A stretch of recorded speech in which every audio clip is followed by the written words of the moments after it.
Video tazkirah ini dibawakan oleh Pusat Pendidikan Al-Itqan. Sidang penonton yang dikasihi sekalian, jadi Alhamdulillah kita bertemu lagi dalam episod seterusnya program Tazkirah bersama dengan Pusat Pendidikan Al-Itqan. Jadi untuk episod kali ini anda akan bersama-sama dengan saya untuk membicarakan satu lagi persoalan berkaitan dengan ibadah berpuasa di bulan Ramadan ini. Jadi untuk Tazkirah pada kali ini kita akan berkongsi tajuk keuzuran ketika berpuasa.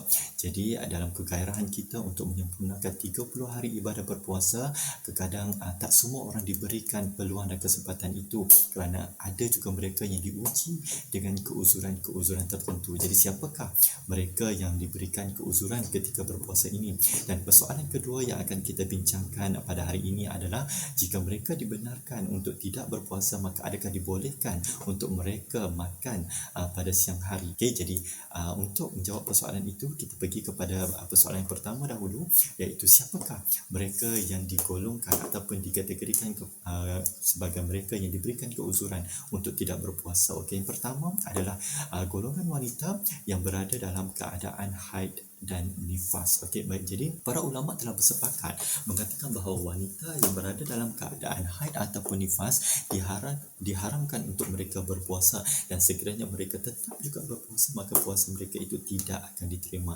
Ini termasuklah juga puasa wajib, puasa nazar, puasa kafarah ataupun puasa sunat. Semua tidak boleh, tidak dibenarkan untuk wanita yang berada dalam keadaan haid dan nifas ini untuk berpuasa. Ini berdasarkan kepada sabda Nabi SAW yang berbunyi, alaysa idza khadat lam tusalli wa lam tasum, yang bermaksud, tidakkah seorang wanita itu apabila dia datang haid dan dia tidak boleh solat dan tidak boleh juga untuk berpuasa. Jadi itu kategori yang pertama. Dan yang keduanya adalah mereka yang beri keuzuran ini adalah mereka yang berada dalam keadaan yang sakit. Jadi mereka yang berada dalam keadaan sakit ini dibenarkan untuk tidak berpuasa dan diberikan kelonggaran untuk berbuka puasa.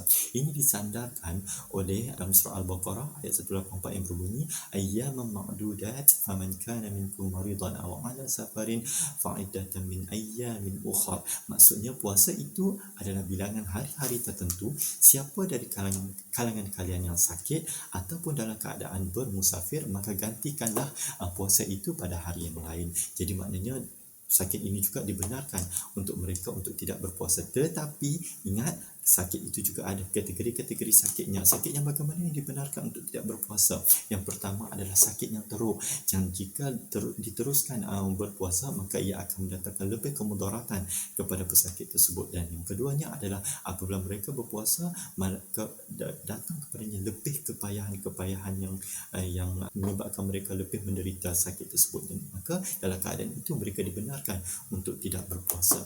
Baik. Dan golongan yang ketiga yang diberikan kelonggaran untuk tidak berpuasa, diberikan keuzuran untuk tidak berpuasa adalah mereka yang bermusafir.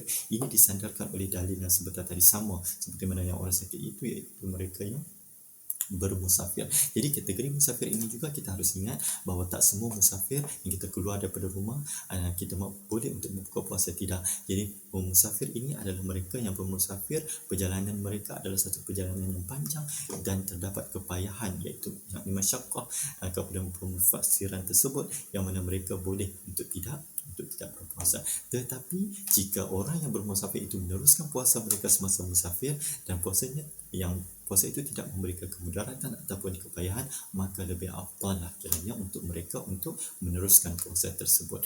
Okey, baik. Persoalan yang seterusnya adalah, adakah mereka dibolehkan untuk makan di siang hari?